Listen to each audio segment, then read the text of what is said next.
Isabel bought 999 roses for her wedding anniversary, and Landon immediately decided to divorce her.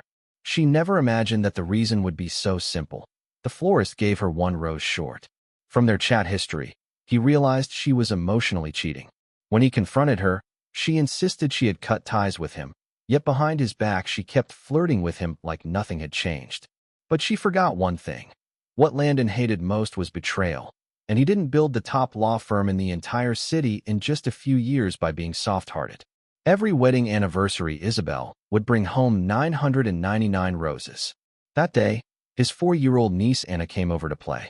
She was absolutely fascinated by the bouquet of roses. Suddenly, she ran over and tugged at Landon's sleeve asking, "Uncle, there are 998 flowers in total, right?" Her words made him pause for a moment. Then he smiled, reached out to pat her hair, and said, "That's not right, Anna. You must have miscounted. There are 999 roses." Anna pouted, "No, there's not. It's definitely 998. Seeing how certain she looked, Landon knew you shouldn't just flatly deny a child's words. You need evidence to convince them. So he smiled and said, "How about this? Uncle will count them with you again, and we'll see who's right, okay?" Anna nodded. 20 minutes later, Landon stared at the 998 roses spread across the floor, a little stunned. How could there be one missing? Anna clapped her hands happily. Uncle was wrong. Snapping out of it, he forced a smile. "You're right, Anna. As a reward, how about I treat you to an egg tart?" Anna nodded eagerly like a little chick pecking rice. By evening, his older brother came to pick Anna up. At the door, holding his sleeping daughter in his arms, he suddenly looked at Landon and asked, "Landon, is something bothering you?" He paused for a moment, then shook his head. He didn't press further, just told Landon if anything came up he should tell him. Once the door closed, the house was silent. The golden light of sunset spilled across the floor through the window, but Landon had no interest in admiring it. He just sat on the couch staring blankly. It was just one rose missing. Maybe a careless florist had forgotten to add one while wrapping, and yet he couldn't stop thinking about it. Night had completely fallen. Isabel finally came home. The lights were off in the house. She called his name, then flicked the switch. The lights came on. Seeing him sitting on the couch, Isabel asked curiously, "Honey, why are you sitting in the dark?" Before he could answer, she noticed the roses scattered on the floor. A look of surprise appeared on her face. "Why did you unwrap them?" He stood up and took her coat, replying, "Anna did. She wanted to count how many flowers there were." Isabel froze. Landon continued, "Strangely enough, there were only 998, one's missing."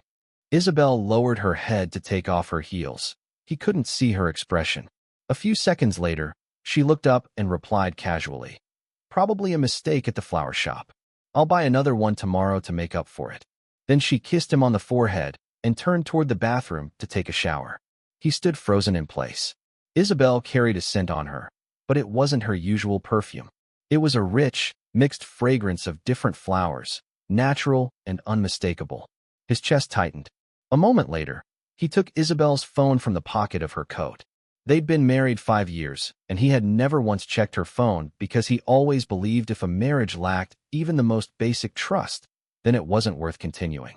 But this time was different. He knew himself too well. If this doubt wasn't resolved, it would become a crack in their relationship that could never be repaired. Isabel's phone password was his birthday. It had never been changed. He opened WeChat and quickly found the contact she used to order the bouquet. The contact was a man. His nickname was Julian. His profile picture was a hand-drawn sunflower. He opened their chat window. The conversation was clean, just messages about flower orders and nothing flirtatious. He scrolled further up. Then his fingers froze. Isabel had been ordering flowers from him for the past 3 years. That in itself wasn't a problem, because Isabel was the type who stuck to what she was used to. Once she got used to something, she rarely changed it. But she had kept their entire chat history for 3 whole years. Isabel had a little quirk. She had the habit of deleting chat threads as a reflex. Because of this habit, she once lost an important file and nearly ruined a project. After that incident, she tried to change, but even now, most of her chat windows wouldn't last more than a week, except for his. From the time they were dating through their marriage, Isabel had saved every single message between them. Even when she changed phones, she double and triple checked the backup just to make sure everything was preserved. And now there was a second exception. His fingers trembled slightly. Sometimes a man's intuition is terrifyingly accurate. He took a deep breath and tapped into Julian's moments on WeChat. Amid a flood of generic flower shop ads, one post stood out. It was a photo of a slender, bony hand holding a single rose. The caption beside it read, "The small bit of sincerity you gave me is already incredibly precious." The post date was exactly on May and Isabel's wedding anniversary. Isabel didn't reply, but she gave it a like. That instant, it felt like he had fallen into a freezing lake. He didn't know how much time passed. Isabel came out of the shower, towel drying her hair as she walked over to him. She was slightly stunned when she saw him holding her phone, but she quickly joked, "Honey, you're finally interested in checking my phone." He turned to look at her. There wasn't the slightest hint of guilt on Isabel's face, only teasing amusement at his reaction. It made him second-guess himself, almost convinced he was just overthinking things. He steadied his emotions, refusing to spiral into suspicion and anxiety. Raising her phone, he showed Isabel the WeChat post from Julian. One rose was missing, and this post was published on our wedding anniversary. "Isabel, I need an explanation." Isabel looked surprised. "That's just a coincidence, isn't it?" He looked her in the eyes and said, "You liked the post, and you kept your entire 3-year chat history with him." Isabel fell silent. After a moment, she sat beside him, held his hand and sighed. "Honey, it's not what you think. I kept the chat records to verify the orders. One time I ordered from them, they made a mistake and denied it. That's why I saved the conversation as proof. As for the like, it was just a random click, nothing more." He didn't respond. It sounded reasonable at first, but he knew Isabel too well. She had zero tolerance for people who were sloppy or unprofessional. Even her personal assistant was reassigned after making a single careless mistake. If Isabel broke that principle, it could only mean this person held a special place in her heart. Seeing he stayed silent, Isabel frowned. "Honey, do you not even trust me that much?" He looked at her and spoke softly. "If that's the case, then delete him. You can use another flower shop from now on, right?" Isabel's face changed. "You really don't believe me, do you?" He didn't speak. He just stared at her insistently. Her expression shifted. Finally, she stood up abruptly and said coldly, like throwing a tantrum, "Do whatever you want." He nodded and deleted Julian from her WeChat right in front of her. Isabel's expression grew even uglier. She snapped, "Happy now?" He didn't answer. Isabel yanked her phone back and stormed into the bedroom, slamming the door behind her. He collapsed onto the couch, only then realizing how violently his fingers were trembling. He stared at the tightly shut bedroom door and let out a bitter laugh. Was she angry because he didn't trust her, or because he had struck a nerve and she felt exposed? In the days that followed, Isabel and Landon entered a cold war. She didn't try to make peace like she usually would, and he didn't push her anymore about Julian.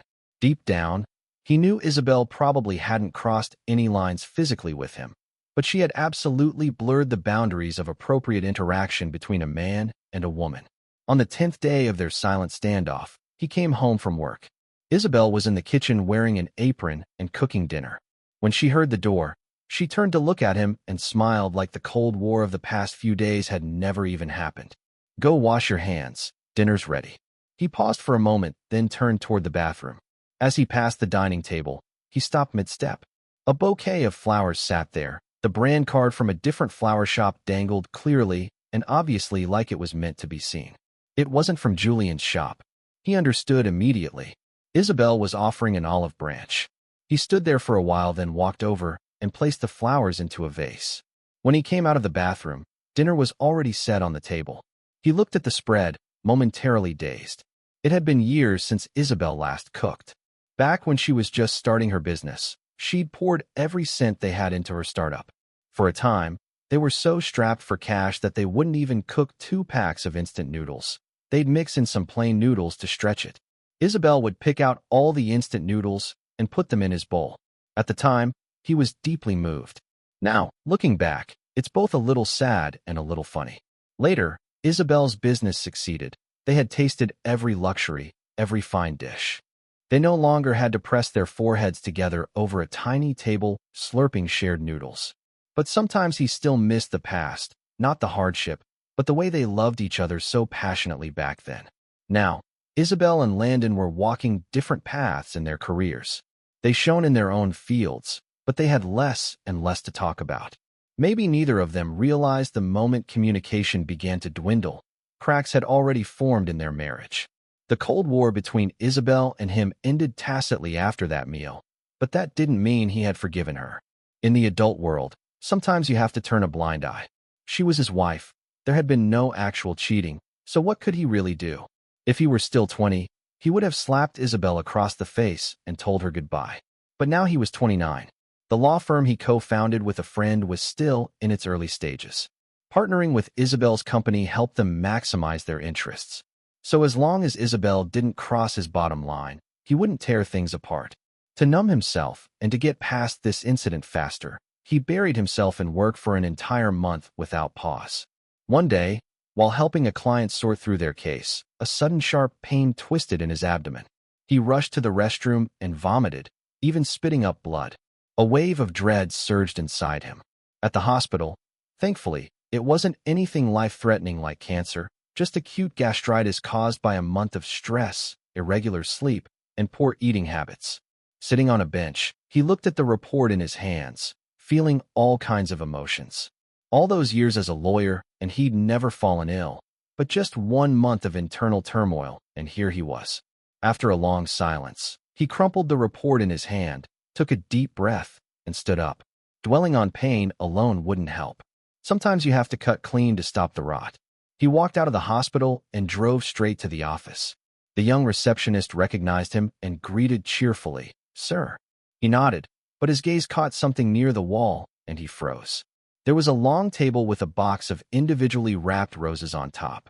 The receptionist, always quick to read the room, noticed where he was looking. She explained with a smile, "Tomorrow's Valentine's Day. President Liu ordered flowers for everyone in the company. People can pick one up when they pass the front desk." He didn't react. His eyes were locked on the sunflower pattern printed on the side of the box. After a long pause, he finally looked away and asked in a hoarse voice, "Do they do this every year?" The receptionist thought for a moment. "It started 3 years ago, I think."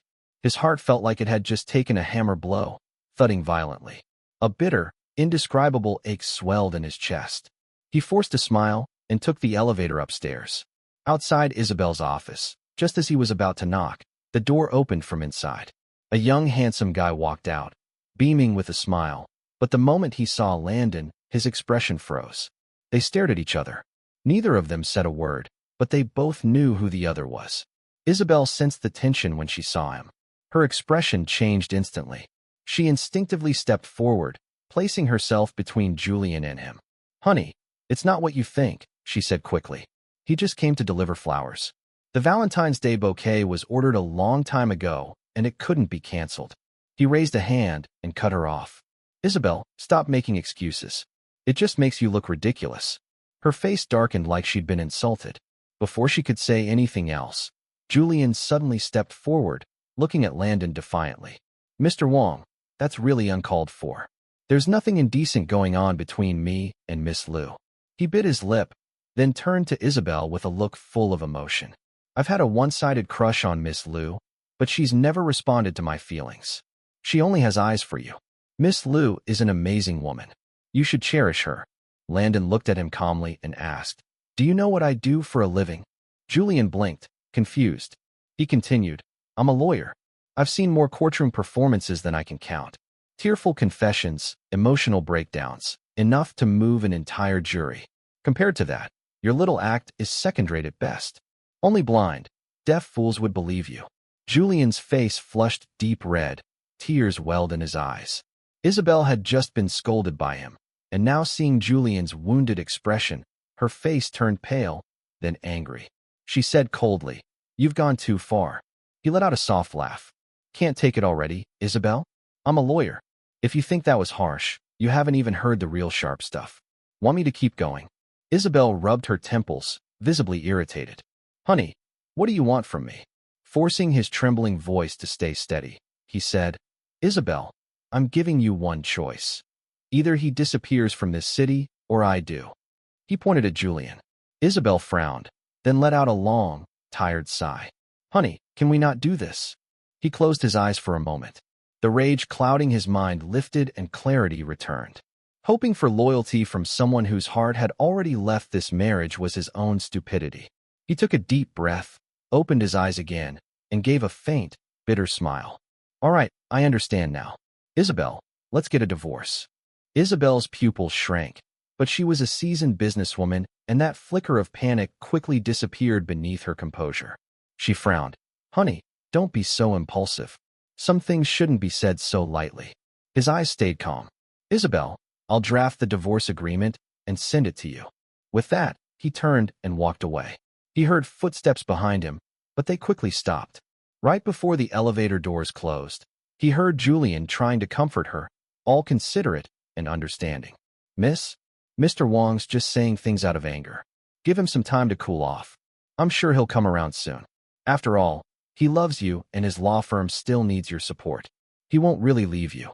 He clenched his fist. His chest tightened. He couldn't help but sneer. Isabel really did find herself a perfect little emotional interpreter, telling him everything. But Julian was wrong. Yes, he loved Isabel, but he loved himself more.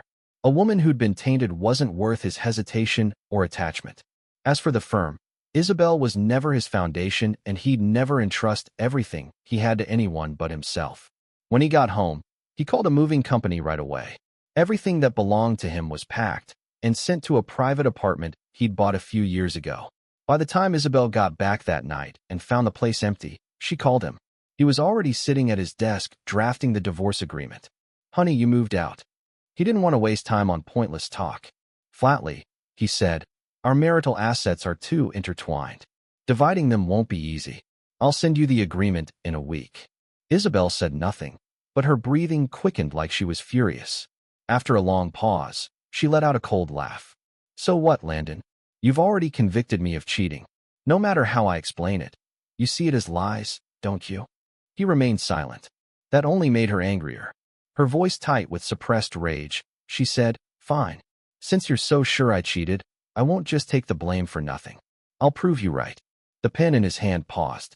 Underneath Isabel's ice-cold CEO image was a childish streak, but she only ever showed that side to him. Once, he loved her for that uniqueness. Now, it just annoyed him. Isabel, I suggest you don't do that. Because if I get concrete proof, I'll have absolute leverage when it comes to splitting our assets. Her breath hitched. After a moment, she gritted her teeth and said, Landon, you're so damn cold. Do you even have a heart? She hung up. He stared at the computer screen until his eyes started to ache and he leaned back in the chair. He thought of his childhood. Back then, he once had parents who truly loved each other, but then his father cheated and his mother, soft-hearted and indecisive, kept forgiving him. In the end, she was framed by his father, caught in a trap, and thrown out of the house with nothing but him. His older brother was left behind, tormented by the mistress. From then on, his childhood was filled with dampness and the stench of mold. He also came to understand, in life, it's not a mistake to take the wrong path, but once you realize it's wrong, you must cut your losses in time. So even if the pain feels suffocating right now, he has to plan for his own best interests. The very next morning, he went to the hospital for a full checkup. He was determined to take care of his health. In the days that followed, he stayed home to rest. Isabel didn't reach out to him. Instead, she posted tons of WeChat moments from her trip with Julian, walking hand in hand by the sea, nestled close beneath a sea of clouds. They even went to the island Isabel and he once dreamed of visiting for their honeymoon, but never made it due to an accident. The photos were beautifully taken, and under each post were countless likes and envious comments. Isabel and her husband are so in love. Still this romantic after so many years of marriage. What a dream couple, truly made for each other. In every photo Isabel posted, Julian never showed his face, so everyone naturally assumed the man beside her was him. He took screenshots of each and every one.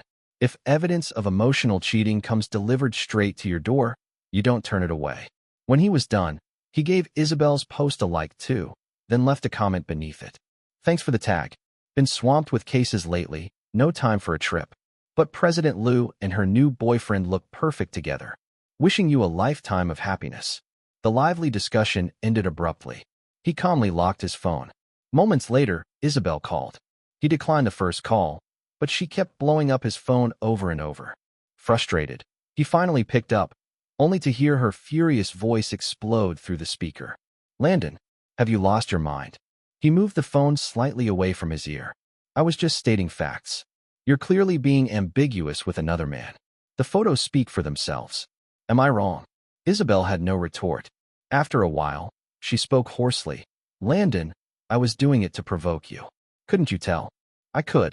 So what? He let out a cold laugh. Were you hoping I'd be touched? Or maybe you thought I'd cave in because I still love you.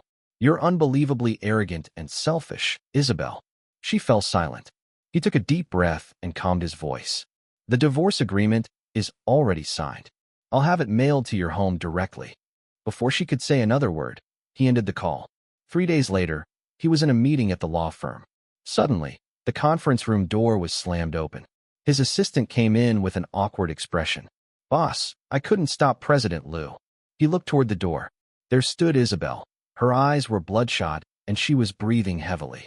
He felt a wave of frustration surge up inside him, but he forced himself to stay calm and told everyone else to step out. Soon it was just him and Isabel in the room. His face instantly went cold. Before he could say anything, Isabel rushed into his arms, eyes filled with concern. Honey, are you sick? He was slightly stunned. He had no idea how she found out. Isabel quickly answered the question. She pulled out the divorce agreement, flipped to one of the pages, and said bitterly, You slipped your medical report in here when you mailed it to me, didn't you? You're trying to change your mind, right? You wanted to give us another chance. Honey, I know you've been sick because I've neglected you. I promise, I'll make Julian leave us alone. I'll be a good wife. I swear. He said nothing and pushed her away. Isabel froze, her face showing panic at his cold expression. Before she could speak again, he snatched the medical report from her hand, tore it up, and threw it in the trash. Isabel, if you're hallucinating, go see a doctor.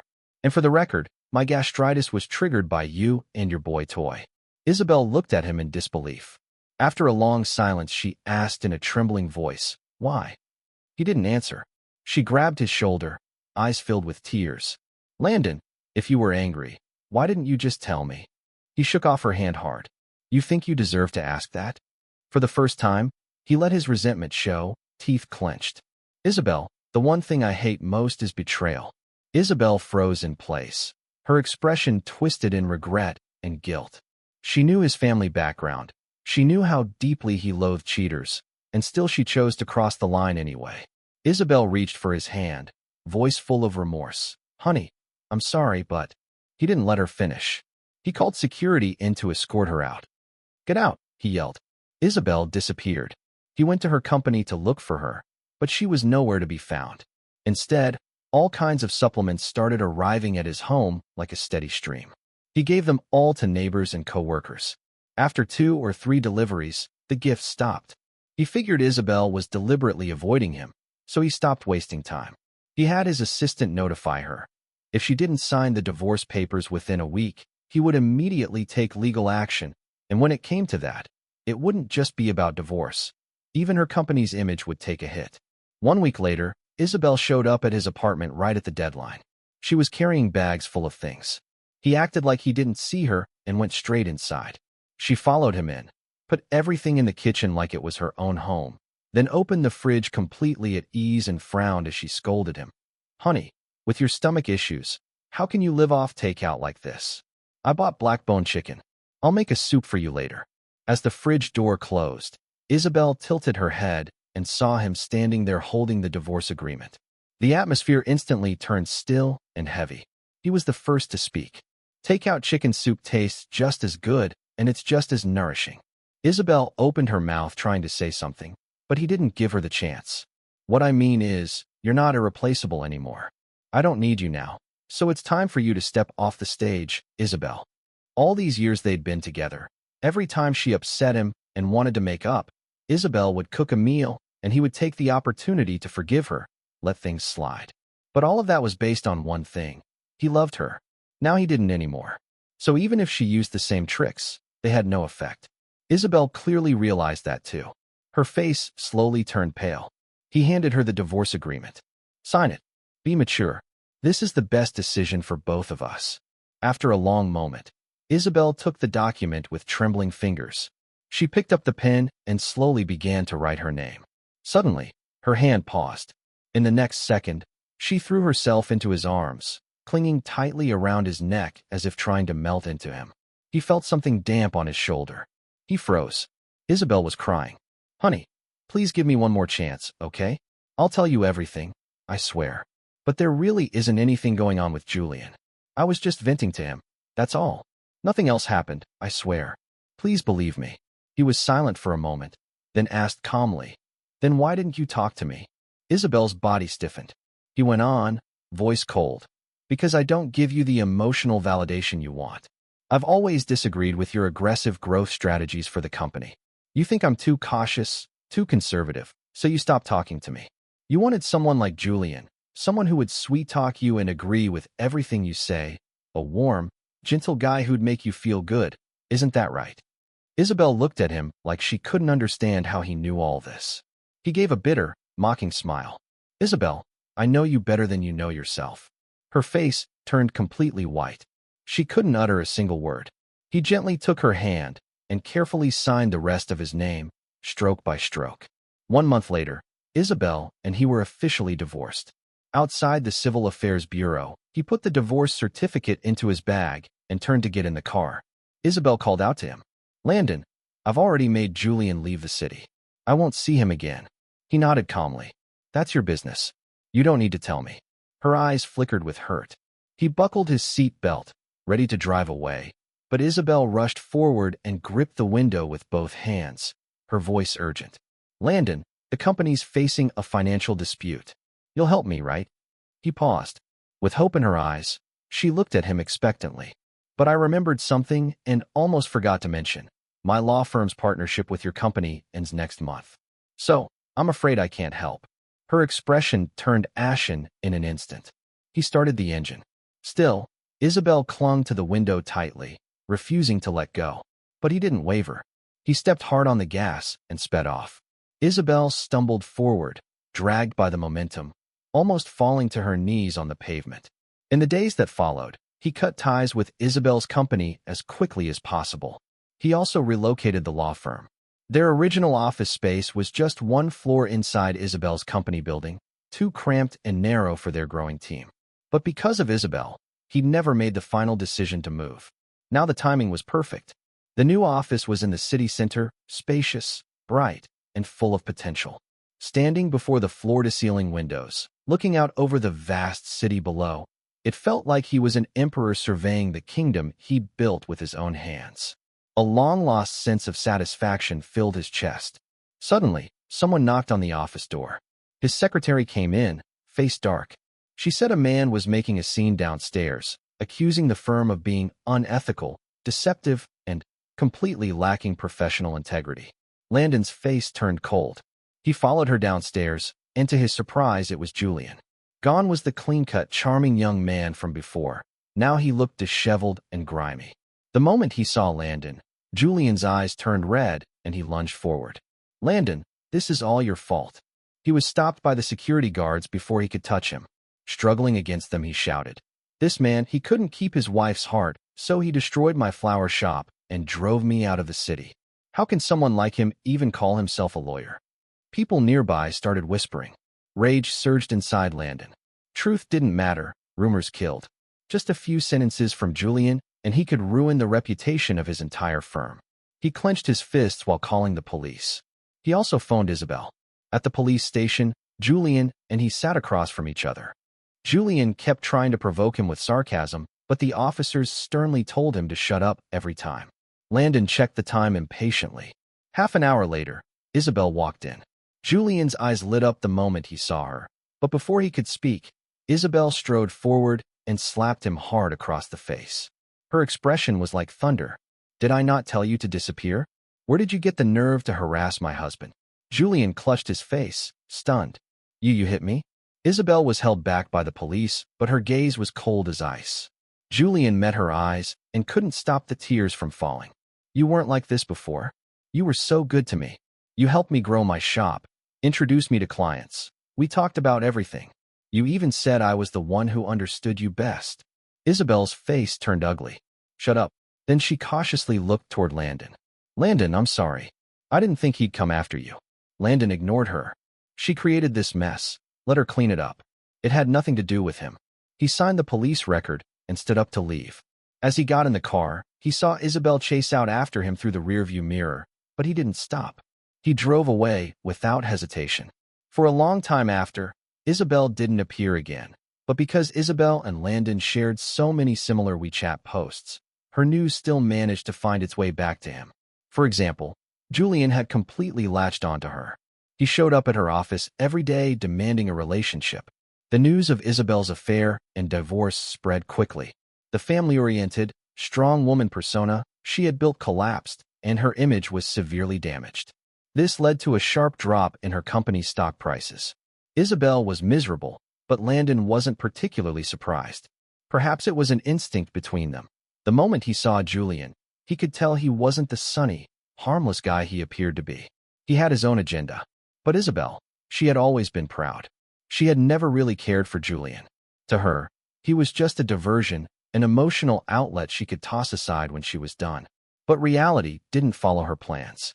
Isabel probably never imagined that she'd fall for someone she'd always dismissed. This was her own doing. Landon just saw it as a joke and didn't let it bother him. The next time he heard Isabel's name was 6 months later. His firm received a lawsuit regarding a malicious bidding case. Isabel. He flipped through the files. A moment later, he looked up at the woman across from him and asked, "Why come to me?" Sophia smiled. 2 reasons. The first is because I trust your ability. The second is simply that I don't like Isabel. I want to use you to get back at her. Sophia's logic made sense. She and Isabel had been rivals since college, always competing until now. She rested her chin in her hand and asked, "So, Wong, what do you think?" Landon didn't respond. Sophia deliberately provoked him. "You're not holding back because you still have feelings for her, are you?" He smiled. "Don't question my professionalism. You should know my fees aren't cheap." Sophia said, "I'm not lacking money." Landon and Sophia came to an agreement. Making the case wasn't about revenge on Isabel or to cause her trouble. It was for the firm. Partnering with Sophia's company would bring in a hefty consulting fee every year. Landon wasn't going to turn down money. Sophia had deliberately kept the fact that Landon was her company's attorney a secret. When he showed up in court, Isabel was visibly shocked. Throughout the entire trial, she kept staring at him, her face utterly defeated. Isabel lost the case. She now faced huge fines and compensation, and the remaining shareholders in her company were dissatisfied. Her position was on shaky ground.